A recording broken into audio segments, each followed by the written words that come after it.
وَإِذْ أَخَذْنَا مِيثَاقَ بَنِي إِسْرَائِيلَ لَا تَعْبُدُونَ إِلَّا اللَّهَ، اور یاد کرو جب کہ ہم نے بنی اسرائیل سے عہد لیا تھا تم نہیں عبادت کرو گے کسی کی سوائے اللہ کے، وَبِالْوَالِدَيْنِ إِحْسَانًا، اور اس کے ساتھ دوسرا حکم، اور یہ اہم مقام ہے کہ اللہ کے حق کے فوراً بعد والدین کے حق کا ذکر قرآن مجید میں 4 مقامات پر آیا، ان میں سے ایک مقام یہ ہے وَبِالْوَالِدَيْنِ إِحْسَانًا، والدین کے ساتھ نیک سلوک کرو گے، وَذِي الْقُرْبَى، اور قرابت داروں کے ساتھ بھی، وَالْيَتَامَى، اور یتیموں کے ساتھ بھی، وَالْمَسَاكِينَ، اور محتاجوں کے لیے بھی، وَقُولُوا لِلنَّاسِ حُسْنًا، اور لوگوں سے اچھی بات کہو، اچھی بات کہو، صحیح بات کہو، امر بالمعروف کرتے رہو، نیکی کی دعوت دیتے رہو، وَأَقِيمُوا الصَّلَاةَ وَآتُوا الزَّكَاةَ، اور نماز قائم کرو، قواعد قائم رکھو اور زکوٰۃ ادا کرو گے، یہ گویا کہ معاہدہ ہو رہا ہے۔ ثُمَّ تَوَلَّيْتُمْ، پھر دیکھو تم نے اس سے پیٹھ موڑ لی، إِلَّا قَلِيلًا مِّنكُمْ، سوائے تم میں سے تھوڑے سے لوگوں کے، وَأَنْتُمْ مُعْرِضُونَ، اور تم ہو ہی پھر جانے والے، تمہاری یہ عادت گویا کہ طبیعت ثانیہ ہے۔ اب ایک خاص مثال آ رہی ہے، اس کے بعد پھر ایک بہت بڑا یونیورسل ٹروتھ آئے گا۔ مثال کیا ہے؟ اللہ نے ان سے ایک عہد لیا تھا، وَإِذْ أَخَذْنَا مِيثَاقَكُمْ، ہم نے تم سے یہ عہد بھی لیا تھا، لَا تَسْفِكُونَ دِمَاءَكُمْ، دیکھو اپنا خون نہیں بہاؤ گے، یعنی آپس میں جنگ نہیں کرو گے، لڑو گے نہیں، تم بنی اسرائیل ایک وحدت بن کر رہو گے، جیسے کہ قرآن مجید میں آیا ہے إِنَّمَا الْمُؤْمِنُونَ إِخْوَةٌ، تم بھائی بھائی ہو، لَا تَسْفِكُونَ دِمَاءَكُمْ، اپنا خون نہیں بہاؤ گے، وَلَا تُخْرِجُونَ أَنفُسَكُم مِّن دِيَارِكُمْ، اور نہ ہی تم نکالو گے اپنے کچھ لوگوں کو ان کے گھروں سے۔ اب یہاں مجھے وضاحت کرنی پڑے گی ورنہ بات سمجھ میں نہیں آئے گی کہ جب حضرت یوشع ابن نون کی سرکردگی میں بنی اسرائیل نے فلسطین کو فتح کرنا شروع کیا، اور سب سے پہلے جیریکو فتح کیا گیا شہر، اس کے بعد جب سارا فلسطین فتح کر لیا تو انہوں نے ایک مرکزی حکومت قائم نہیں کی، 12 قبیلوں نے 12 حکومتیں بنا لی، جیسے 12 چشمے تھے پانی کے ویسی 12 حکومتیں۔ اب ظاہر بات ہے جہاں 12 حکومتیں ہوں گی تو وہ طوائف الملوکی جس کو کہتے ہیں، آپس کی کھٹ پٹ ہوتی تھی، جنگیں ہوتی تھی، پھر ان میں سے ایک دوسرے پر حملہ کر کے وہاں کے لوگوں کو نکال باہر کرتے تھے، بھاگنے پر مجبور کر دیتے تھے، تو یہ تھی ان کی کیفیت۔ لیکن اس کے بعد پھر جب وہ لوگ چلے گئے کہیں کفار کے ملک میں چلے گئے، اب کفار نے جو ہے ان کو لا کر اور ان کے سامنے ان کے ہاں بیچنا چاہا، چونکہ غلام بن گئے وہاں جا کر، یا انہوں نے غلام بنا لیا،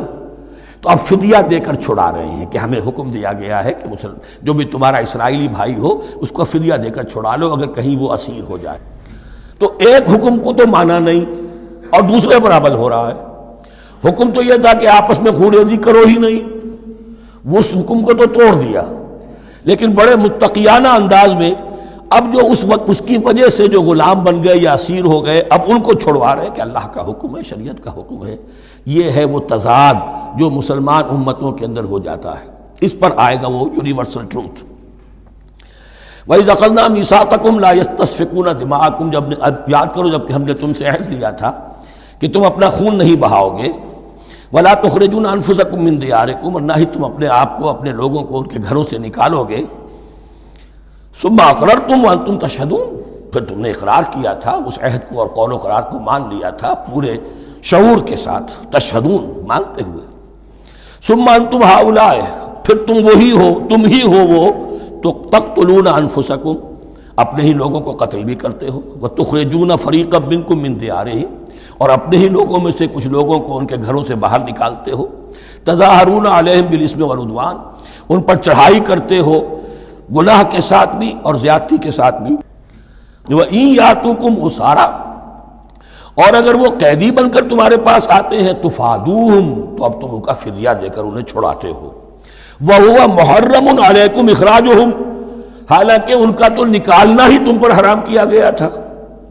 اب یہ واقعہ آپ نے پڑھ لیا، سمجھ لیا، اب دیکھیے اس سے جو سبق ہے، مورل لیسن ہے جو ابدی ہے،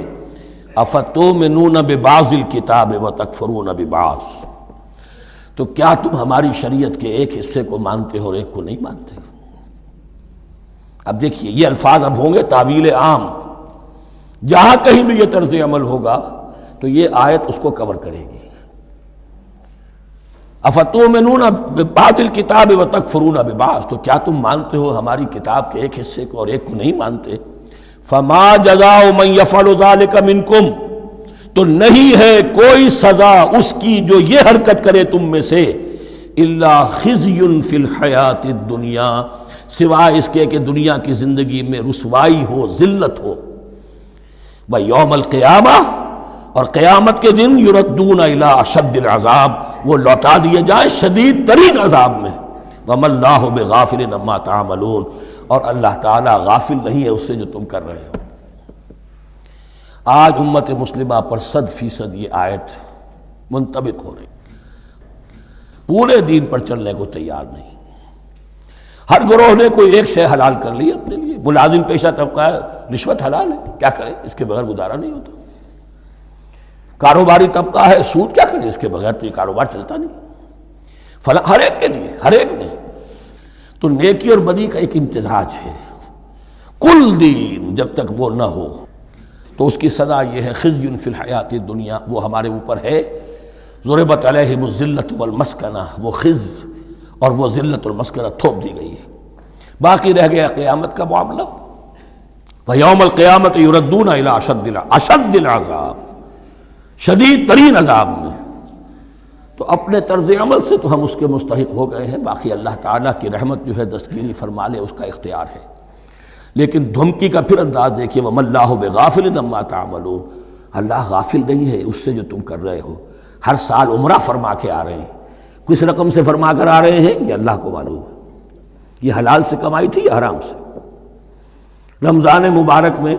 حرم میں پہلی صف میں جگہ ریزرو کرائی ہوئی ہے سیٹھ صاحب نے، اور وہاں کے شرطوں کو بھی رشوتیں دیتے ہیں، اور وہ سمجھتے ہیں کہ ہم تو سارا نہا دھو کر آ گئے، سال بھر جو بھی حرام کمائی کی تھی سب پاک ہو گئی۔ اللہ نا واقف نہیں ہے، اللہ تمہاری داڑھیوں سے دھوکہ نہیں کھائے گا، اللہ تمہارے اماموں سے اور ابا اور قبا سے دھوکہ نہیں کھائے گا۔ He knows you through and through. He sees you through and through. وَمَا اللَّهُ بِغَافِلٍ عَمَّا تَعْمَلُونَ۔